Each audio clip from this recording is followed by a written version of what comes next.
Hello friends, Neotoy here, and I just wanted to make a quick video about washers because this is something that has on numerous occasions caused me an inordinate amount of grief and trouble. And over many years of working in agriculture, I came to the conclusion that there were certain things that worked with washers and things that didn't. As you'll notice here, there's quite a variety. These are just a few random washers that I have collected or pulled out of hoses over the years, and they all have their sort of interesting attributes.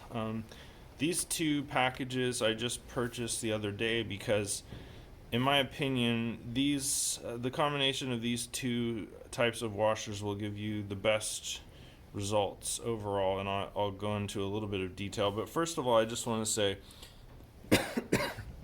if you're gonna buy washers, just buy these. These are actually O-rings. They're not washers, but they're marketed as washers. And if you look into the science of gaskets, washers, O-rings, or whatever, you will find pretty quickly that O-rings are actually objectively superior to flat types of washers. And this is not intuitive at all, but it's totally true nonetheless. Don't ask me why. It's something to do with the physics and the way the torus squishes out and fills the space around where the water would normally want to flow. I bought these off of eBay. They were marketed as silicone washers, but I'd say it's pretty clear just from looking at them that they're not silicone. And I actually did the burn test to verify, and it seems like they're actually just a rubber, which is kind of unfortunate because silicone is probably what you would think of as the ideal material for washers. These are poly washers, and they're made in Taiwan, and these are absolutely awesome. I totally recommend these with one caveat. And first of all, let me just say that you can easily remove these with a razor blade from their little thing, or you can just pull them off. The one caveat with these is that you will want to trim off any little burrs that are on here, and personally, it's completely up to you, of course, but these little nubs, of course, are designed so where when you push the washer into the threads, that the little nubs go into the threads and they hold the washer in place so it doesn't slip out. I find that in many instances those are not useful, and on occasion they will actually compromise the functionality of the washer. So what I usually do is I cut those off before I use a washer, just because, like I said, I found that they can compromise the seal sometimes, and this is only on like really sketchy hose uh, nozzles where they're old or whatever, they just have some kind of problem. So I usually just trim those off, and of course you don't have to do that if you don't want to, but I found that it solved the problem for me sometimes when nothing else would.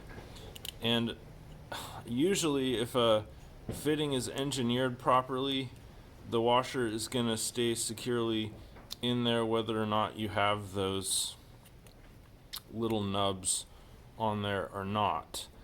And normally, as I said, the O-rings are just better, so I would use those in general. However, occasionally you end up with a fitting like this where the thread depth is really deep, and the reality is when you're attaching something in a garden to a hose bib or spigot or whatever, you only need about 3 threads. You don't need like 6 or 7.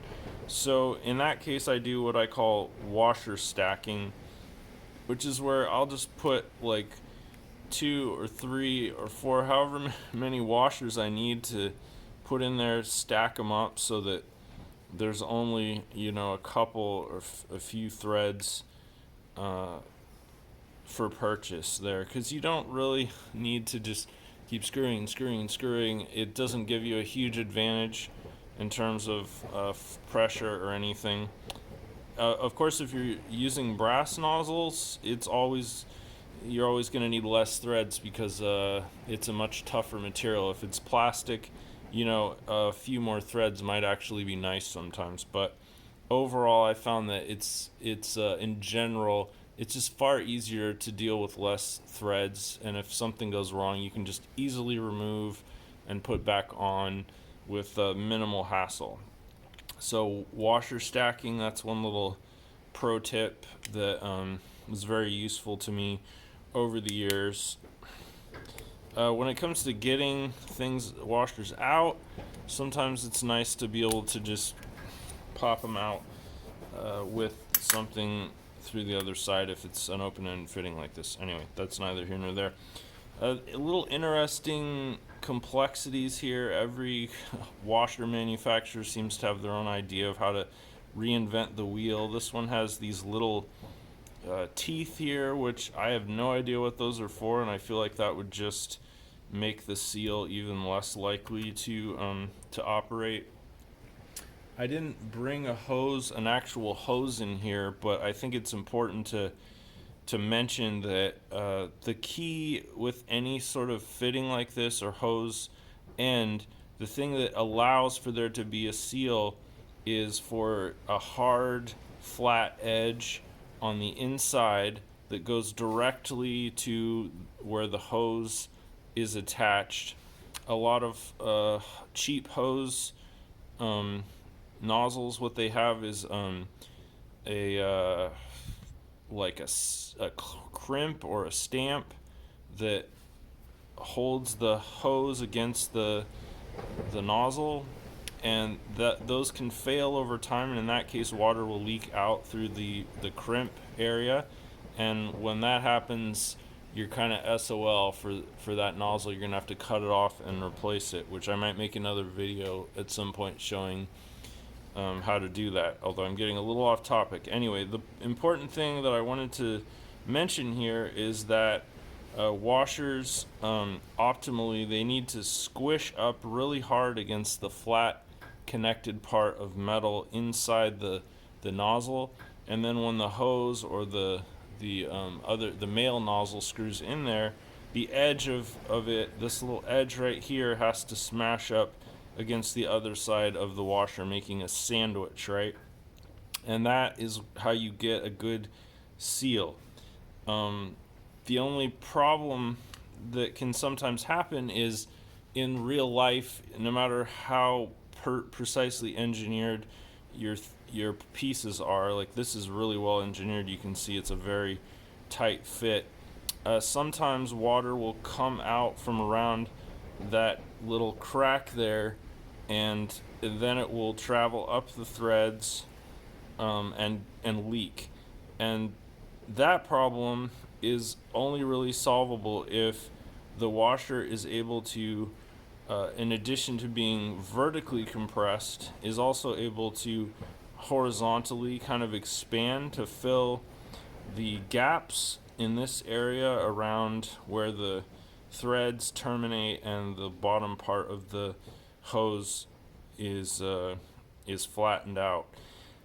And that's why, as I was saying, I recommend the O-rings, because with the O-ring you get the advantage of the vertical and the horizontal expansion, which can give you the best results. And one thing I will say about the O-rings, they're a little bit harder to get in to most fittings, but the truth is once they're in there, they're not coming out. And well, they will come out if you push them out, but I'm saying they won't just fall out, so you don't have to worry about them suddenly coming out on you.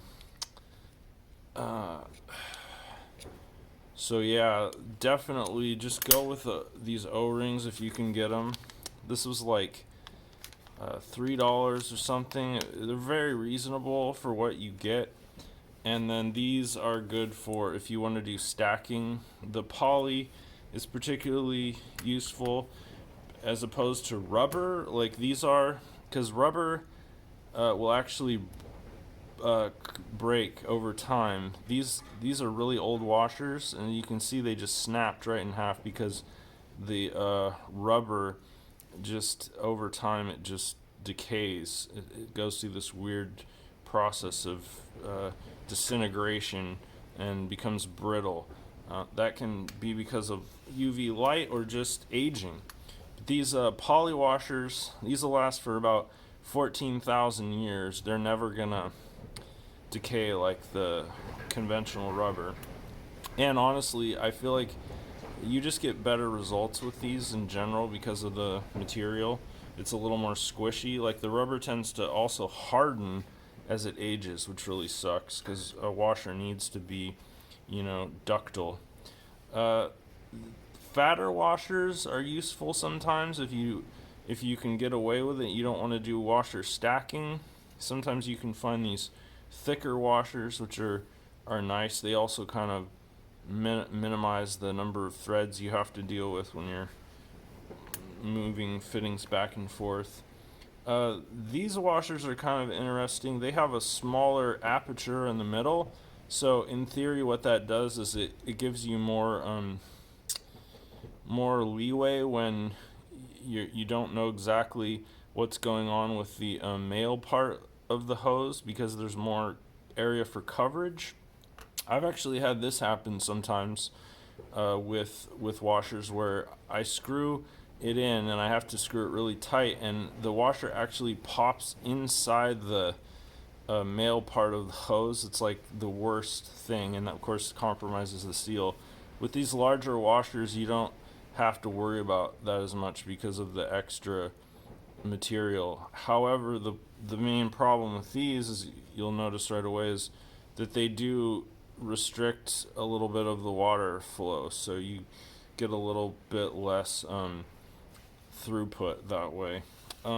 Filter washers are really nice anytime you have a situation where you have contaminants in your water supply, algae, little pebbles, whatever, and you don't want it to damage your emitters or whatever spray nozzle, whatever you got. These can help quite a bit with that, and then you can routinely take them out and clean them to restore flow. Occasionally, what will happen if you have a lot of contaminants is that your water will just suddenly, the pressure will drop and to a trickle, and then you will unscrew your nozzle or whatever, and you'll see that the filter is completely gummed up with algae or sticks or whatever, whatever's going through your water line.